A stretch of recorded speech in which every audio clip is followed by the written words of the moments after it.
3, 2, 1. And we're back. Well, that's how you usually introduce a podcast. Alright, but sorry, we're not not doing a podcast at the moment. This is another movie review. Yeah, we're going to finish our Prequel reviews, ending with Revenge of the Sith. Yeah. 2004, was it?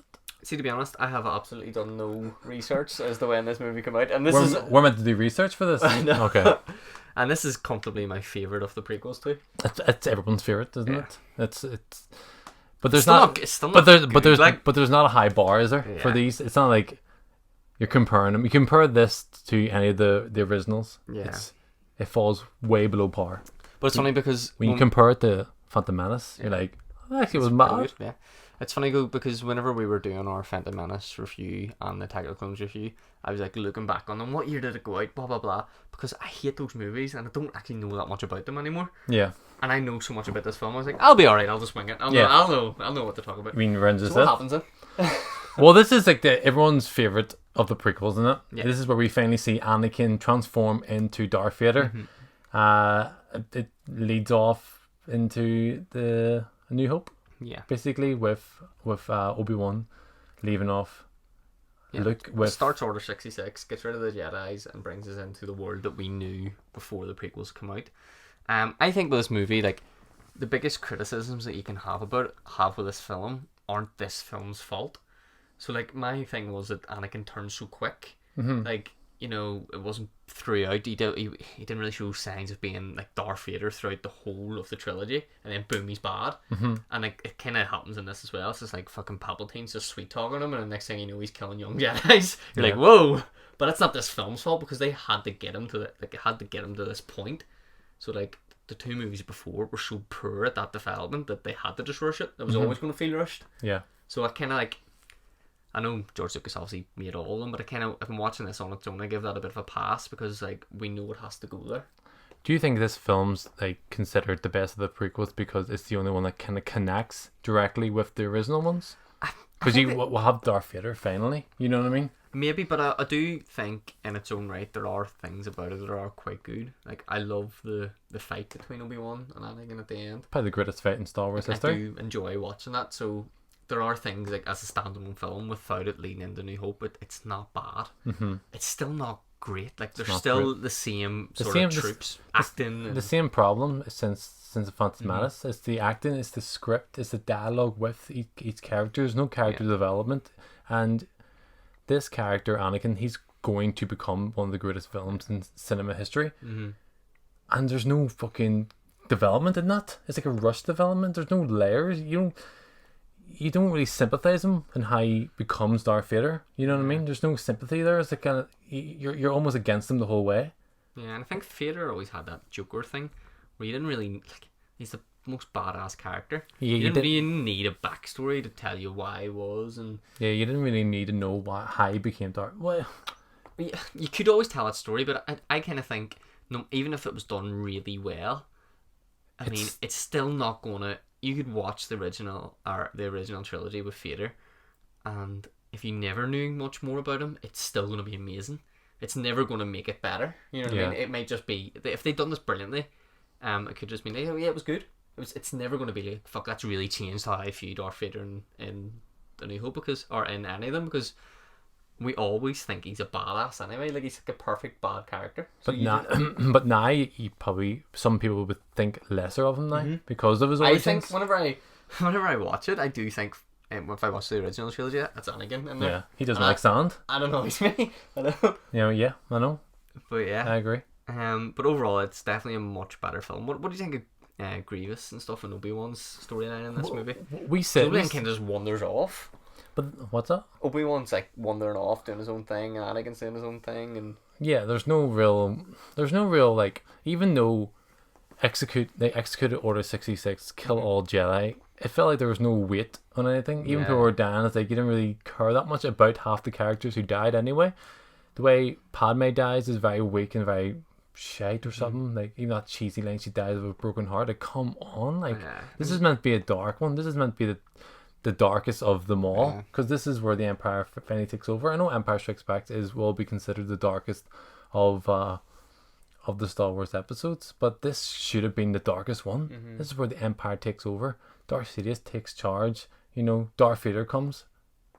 This is what everyone's been waiting for. And We were expecting that there, and we kind of got like a prequel / slightly darker version of the prequels, yeah. where Anakin just gets more whiny and somehow he becomes so whiny he becomes Darth Vader. It's kind of like, Yeah. what? Even the way he becomes Darth Vader is so... Okay, that fight's amazing, but what the fuck? Him trying to jump over Obi-Wan and him... It's like, even you kind of knew... Well, I kind of thought it was like, you knew what happened to Darth Vader was because of Obi-Wan. That was already kind of... Most Star Wars fans kind of knew about that there. Yeah. So that everyone's like, how do these two best friends, brothers, basically, gets like their relationship gets so broken that Obi-Wan, like, basically practically kills Anakin Skywalker. You're so interested in seeing that, like, what happened and how that develops, but you know what? It never develops. It just happens. Like this, if you look at all the build up to this one moment, there's no real hatred or like, you know, towards each other. There's no real like clashes. They don't really have any bicker. Like You don't really bat, yeah. yeah. It's like it just happens, and it's kind of like get the way the you wanted relationship so falls much more apart. from it. What's that? The way the relationship falls apart at the end when they're fighting, you'd still be like, but you are friends. Like, I know. you don't actually hate each other. Like, Yeah. this doesn't really make sense. I think you touched a good point in the sense that you didn't really care about the Jedis that were dying, which is such a shame because the original trilogy set up the Jedi as like these mythical people that we didn't know that much about the Jedi. Like, Yeah. they, people didn't believe it. Han Solo didn't believe it whenever, and this is a chance to show us a world where it was ruled by the Jedis, and yet I didn't like any Jedis. Oh, priests. Apart from Mace Windu, he was badass Like, to a certain degree. Was like, he though? Like, he just kind of walked about and shouted at Anakin. It was Yeah. like he was badass because it's fucking Samuel Jackson. Like, Yeah. if that was any other person playing that character, he would be a nothing character. Like, Probably, yeah, probably right. so I just But even that scene where he's fighting like Darth Sidious, like that's just a fucking badass scene. And even the way it ends, it's kind of like, oh, that was so weak. It was like he just cuts him like.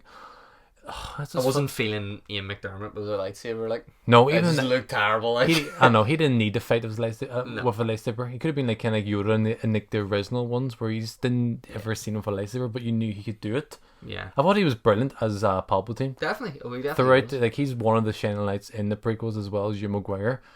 You know what I mean? Them two are fantastic in it. You And know, I do love the scene, like, I do love Palpatine's scene with Anakin when he mentions Darth Plagueis, and that whole conversation is so interesting because that gives you another, like, backstory of Star Wars that we weren't aware of. His master. expands the yeah, universe even yeah. further. Yeah, But overall, Dan, but like, thoughts on this? but also like, my biggest problem with or the not overall? just before, Me. like my biggest problem with the prequels is like everything's so on the nose. Like what happens is what they're telling you is happening. What's going to happen? They're telling you it's going to happen. What they're going to do is like they're almost talking about the next scene before it happens without even just like show, don't tell.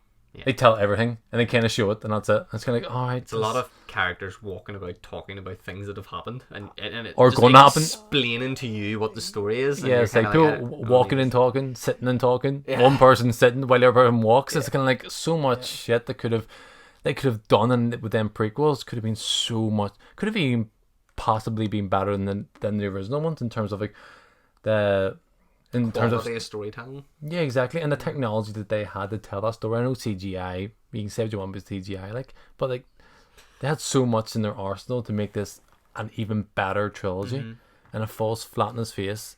And the older I get, the more I dislike these movies. But This is definitely the best of the Bad Bunch. yeah, it's still pretty good. It's still pretty good. But part of me, is it good because it directly connects to the original? So you're like, okay, now I can watch these. Yeah, and also the You know. two before are so bad that this is like, Yeah. Because I remember being excited to go see it and stuff. And I remember getting up early in the morning and trying to watch the trailer on the internet, and I kept buffering. My internet was so slow. Streaming one video was so. It took a fucking about an hour to stream it. So you used to like rewind it back to start and watch 5 seconds of it. Rewind it again, watch 10 seconds. You know. But yeah. I remember so vividly watching that trailer in the cinema and all the time. what would you give it out of 10? What would we give the other ones? I fucking don't know. Menace. Well, we'll give this. I would probably give this a 6. Yeah, I give it It was solid. high 6. 6. What? Like, I would watch it if it's on. I feel the same with anything because it is Star Wars. Like, if it's on, if it's in the background, I don't mind. You know, I think we both gave Phantom Menace a 4 or 5 on it, we'll give it shite. and then we give Attack of Clones below that. Yeah. So this is about a 6. We'll give this a 6. This is a 6 because I do think there's some great scenes in it. The story isn't awful. Yeah. You know, the acting is pretty bad, but it's better than the other Right, ones. stop talking, or I'm going to bring it down lower to the 6. So that's our review of Revenge. Friends of the Sith. Yeah. Jesus Christ. It'll be in the title anyway if you're confused. See, to be honest though, it's probably quite similar to the Attack of the Clones review, as in we're both just biased the prequels throughout both reviews. I really thought I was gonna praise these movies, but the more I think about it, the more annoying I get. Yeah, let's stop thinking about it. Yeah. Let us know what you think below. Yeah, below. Hi everyone, thanks for watching the video. Please like, comment and subscribe. Just to let you know, we've got similar content available on the channel if you want to check it out. We also do our own podcast called MC Podcasting, where we cover a range of topics from politics, sports, and even movies. We basically just talk a lot of shite.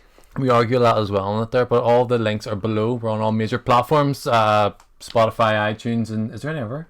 That's the main ones, yeah. Yeah, it's the main ones. Just check out the podcast, and if there's any sort of videos you want us to react to, drop us a comment on the YouTube videos, and we'll be sure to check it out. Or if you want to make fun of us, then go ahead. We don't care. Be nice. Be nice. In fairness, we don't really get that many comments. No, don't. Yeah. Stop looking at me.